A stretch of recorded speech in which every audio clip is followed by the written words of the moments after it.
খাগড়াছড়ি জেলার সীমান্তবর্তী উপজেলাগুলোতে হঠাৎ করেই বেড়ে গেছে উত্তেজনা।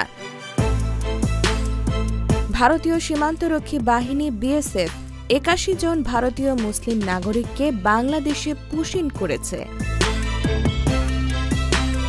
তাদের সবাই গুজরাট রাজ্যের বাসিন্দা বলে নিশ্চিত করেছে প্রশাসন।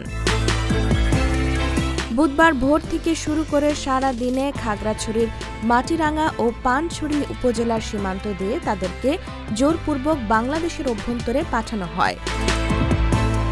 স্থানীয় বাসিন্দারা জানান, হঠাৎ নতুন লোকজন ঢুকে পড়ায় তারা আতঙ্কিত হয়ে পড়েছেন।